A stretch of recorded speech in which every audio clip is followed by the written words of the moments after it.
All right, guys. Well, while we're waiting to see if anyone else joins us, just a reminder for today. When we finish here, you're going to break off into your unique learning. There's no reading for today, but there is a life skills lesson on, in a second, I'll tell you exactly, on helping out our community.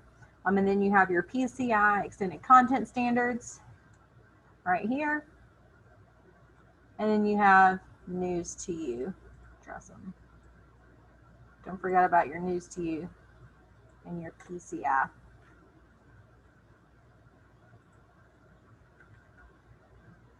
Lord, now I don't know how to get that off the screen. Erase. There we go. All right.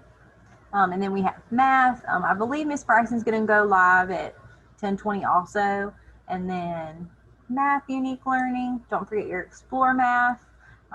We have a video today, I believe, from Miss Bryson on our social vocational YouTube channel. And then, of course, don't forget your daily exit ticket. And so let's look at our poll. So 3 of you guys voted. What happened on September 11th, 2001? Did Donald Trump become president? Was there an attack on America? Or was the U.S. Constitution signed? And everyone who voted got it correct. There was an attack on America 19 years ago. So most of you guys weren't even born yet. I remember it. I was in elementary school back then, a long time ago. And today, so for our live video, since it's Friday and September 11th, we're just going to watch CNN 10 just to give us, some remembrance, so we can remember. There we go. So we can remember what happened 19 years ago today.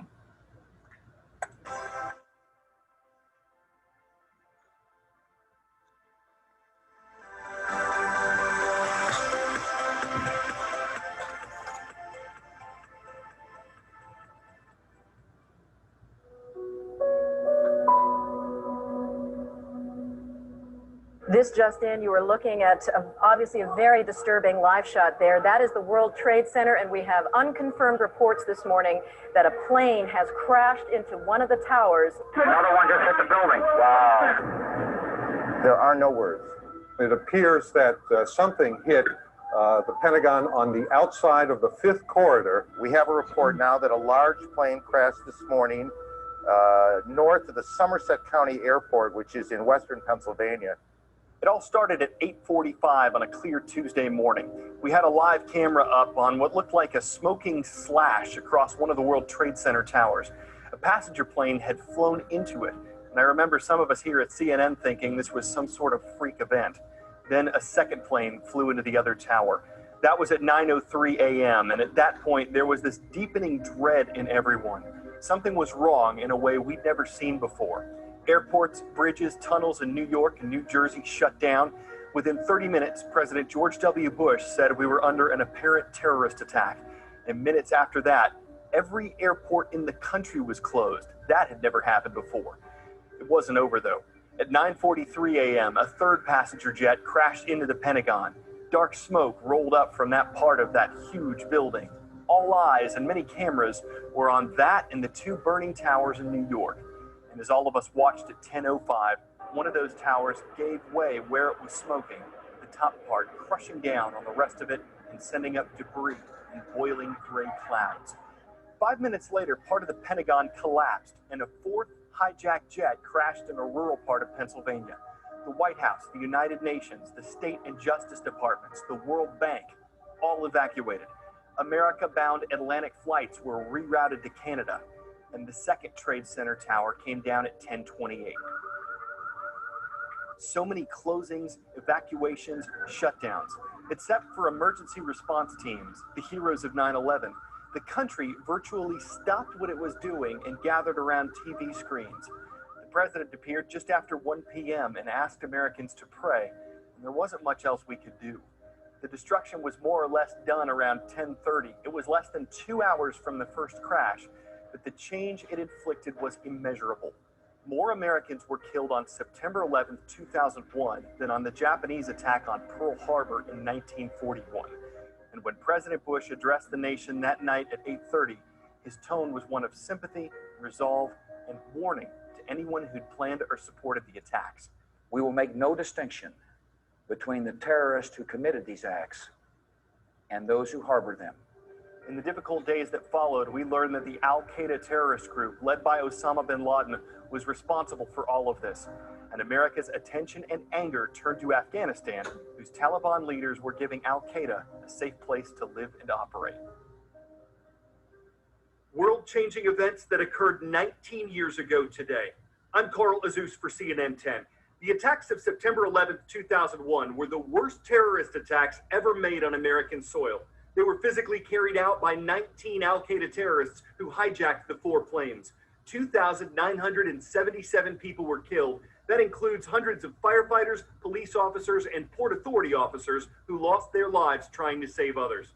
In remembrance of the victims, Patriot Day was established. President George W. Bush signed it into law a few months after the attacks.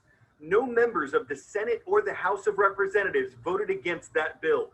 And every year since, Patriot Day has been a time when memorials, ceremonies, and church services have been held in honor of those who were killed on September 11th. This Friday, Republican President Donald Trump and Democratic presidential nominee Joe Biden are both scheduled to attend a memorial event in Shanksville, Pennsylvania. That's where United Airlines Flight 93 crashed in 2001.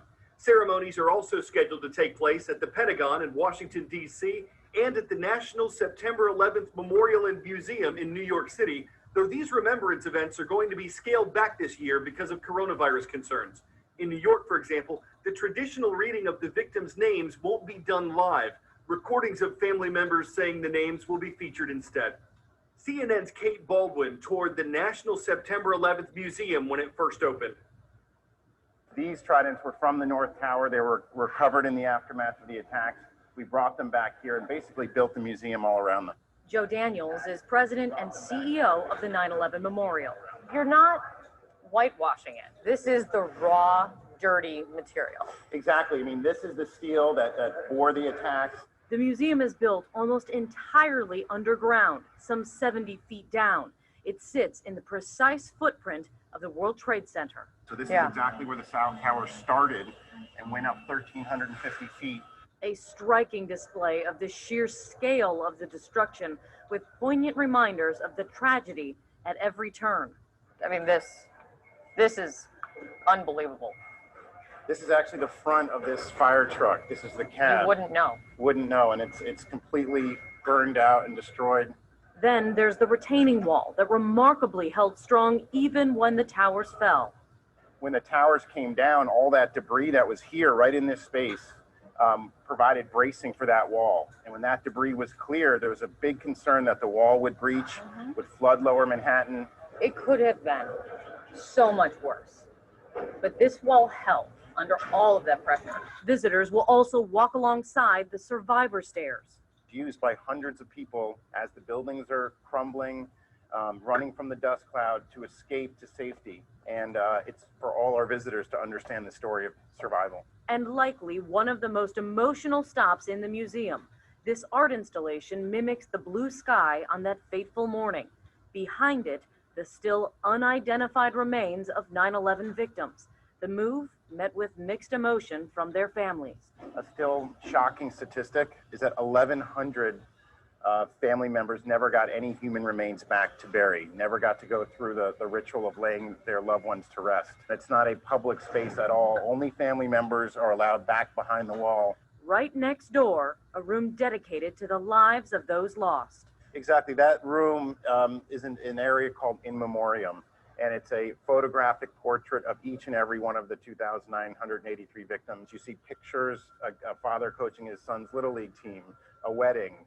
You see the lives that were lost that day, and not just about how they died, it's who these people were. Throughout the museum, chilling reminders of the day.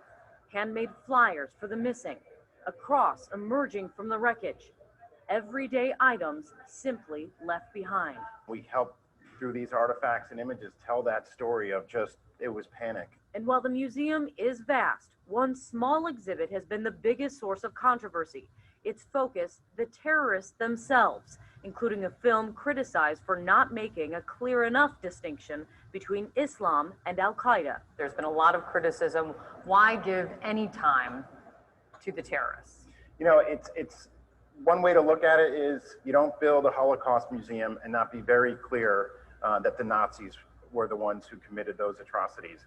Al-Qaeda was an extremist terrorist group, but no one will come through this exhibit and in any way think that we are indicting an entire religion, which we in no way are. It seems very appropriate that you end here at the last column. And it's, again, goes right back to resiliency, seeing those messages of hope and remembrance on this very tall column that's still standing strong. Kate Baldwin, CNN, New York. And that's where we'll conclude our special coverage of the 19th anniversary of the September 11th attacks. We'll leave you today with our traditional Friday recap of some other events of the week. I'm Carl Azus for CNN 10.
Alrighty guys, so that is our video for the day.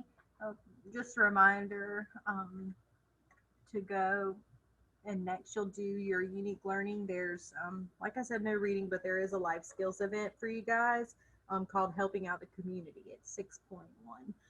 So that is where you can go from here.